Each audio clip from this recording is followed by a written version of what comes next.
5월 24일 수요일입니다. 미국의 증시를 보면 바이든 대통령과 메카시 하원 의장은 세 번째 회동에 나섰는데 합의점을 찾는 데는 실패를 했습니다. 하원 다수당을 차지하고 있는 공화당이 대규모의 정부 지출 삭감을 전제 조건으로 내세우면서 부채 한도 상향에 반대하고 있는 반면에 바이든 대통령은 부자 증세를 통한 세제 개혁이 고려돼야 한다는 입장입니다. 현재 시장에서는 최악의 시나리오인 이 디폴트가 현실화하지는 않을 것이라면서도 직전까지 이어질 수 있는 이 불확실성과 그 여파를 우려하고 있는 모습입니다. 오늘은 뉴욕 증시의 지수들이 비교적 크게 하락한 날이었습니다. 보통 한 1%대 하락했습니다. 다우가 0.69% 하락하고 나스닥이 1.26% 하락해서 12,560입니다. S&P 500 지수가 1.12% 하락했습니다. 4,145. 필라델피아 반도체는 1.17% 하락해서 3,177입니다. 연초에 비하면 지금 지수가 상당히 많이 올라온 상태입니다. 미국은 지금까지 한 번도 디폴트에 빠진 적이 없다라고 말을 하고 있지만 정부가 국채 이자를 제때 지급하지 못하는 등의 이 사실상 디폴트가 발생한 적은 있었습니다. 과거 역사를 보면 1979년 미국 정부는 1억 2,200만 달러의 국채를 적시에 상환하지 못했습니다. 지금 보면 큰돈이 아니죠. 1979년. 당시 재무부가 이것을 디폴트가 아닌 딜레이, 지연, 딜레이라고 규정을 했습니다. 가장 최근에 디폴트에 근접했던 시기는 12년 전에 2011년 버락 오바마 정권 때 당시에도 하원의 과반을 차지한 공화당이 부채 한도를 높여주지 않으면서 디폴트 위기감이 고조가 됐고 S&P 같은 신용평가사가 미국의 국가 신용등급을 강등을 했었습니다. 지금과 같은 거의 비슷한 상황이 지금 맞이하고 있는 상황입니다. 시장이 흔들리자 미국 정부와 야당은 협상 시한을 이틀 남기고 부채 한도 상향에 합의했었습니다. 미국은 정부가 차입할 수 있는 돈의 규모를 의회가 제한하고 있어요. 의회가 부채 한도 조정 권한을 갖고 한도가 다 차기 전에 통상 한도를 높여주게 됩니다. 미국의 정가에서는 부채 한도를 둘러싼 여야의 줄다리기가 해마다 벌어지는데 이번에는 야당인 공화당이 장악하고 있는 하원이 정부와의 합의에 이르지 못하고 있는 것입니다. 제닛 옐런 미 재무장관은 정부의 가용 예산이 소진되는 엑스데이트가 다음 달 1일이 될 것이라고 경고하고 있는데 일각에서는 부채 한도 협상이 장기화될 수 있다라는 전망이 나오고 있습니다.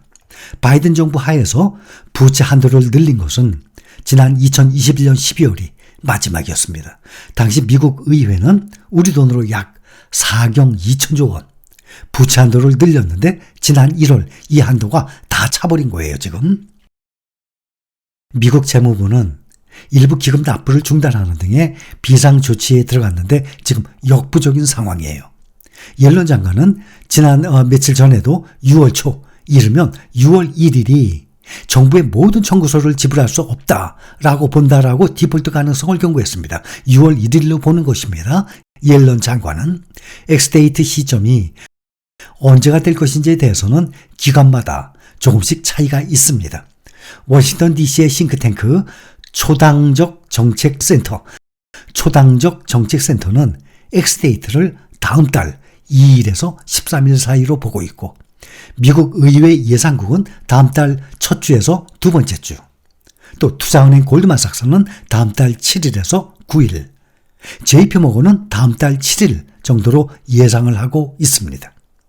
오늘 빅테크주들 보면 모두 하락한 날입니다.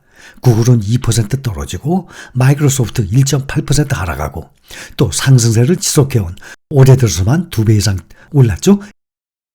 엔비디아도 1.57% 떨어졌습니다. 애플도 1.5% 하락, 마이크론 0.3%, 필라델피아 반도체 지수가 1.2%, 이 빅테크주와 반도체주가 일제히 오늘은 좀 크게 조정을 받은 날입니다. 특히 5개월째 상승을 해왔던 테슬라도 오늘은 1.64% 내렸습니다. 지금 뱅크 오브 아메리카에서는 미국 증시가 지금보다 10%가량 급등할 가능성이 있다라고 뱅크 오브 아메리카가 전망을 하고 있습니다.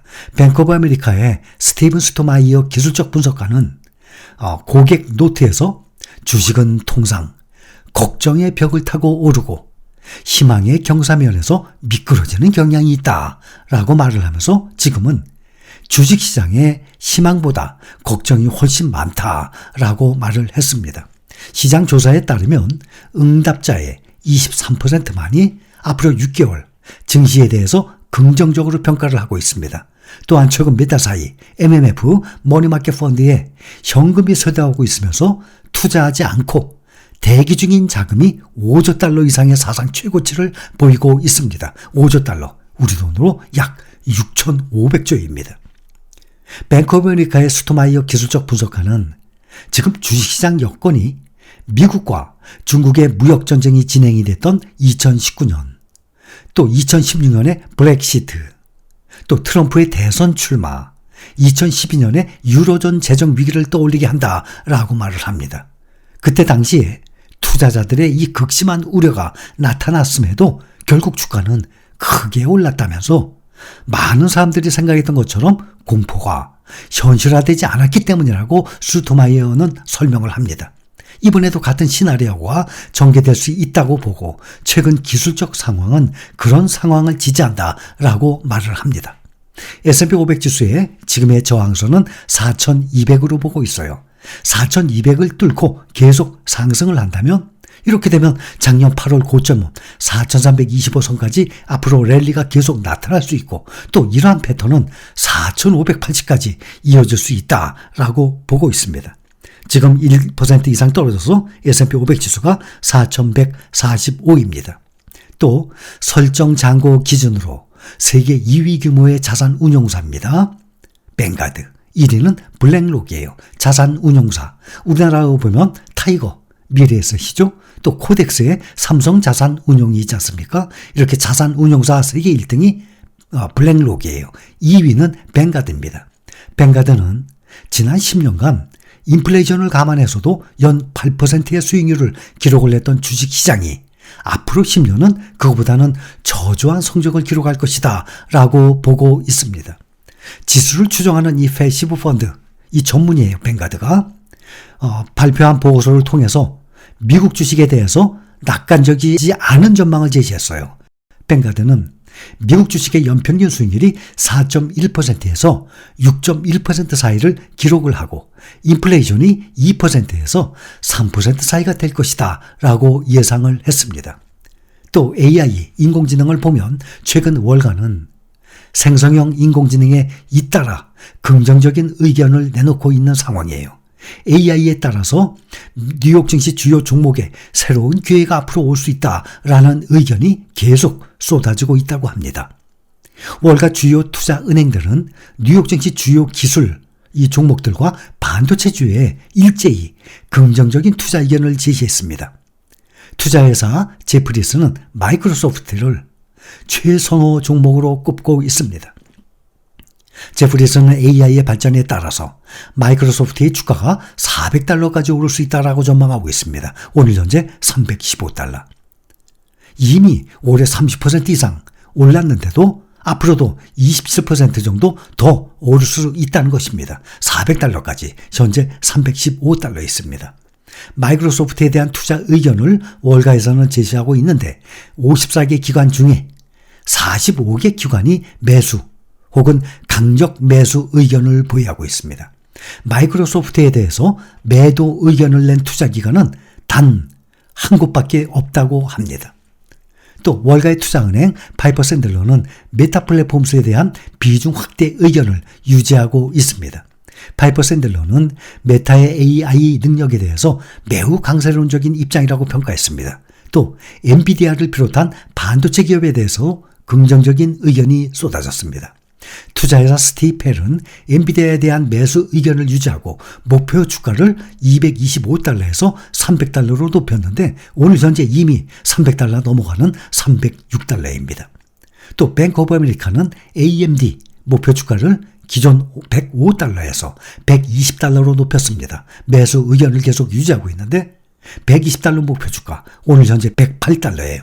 AMD는 AI로 인한 새로운 기회를 얻기 직전이라고 바로 뱅크 오브 아메리카가 평가하고 있는 상황입니다. 뱅크 오브 아메리카는 앞으로 수석 주식 전략가가 말 한 말이 S&P 500 기준으로 4,300 올해 말 예상을 합니다. 지금 4,000에서 4,300까지 끌어올린 상황입니다.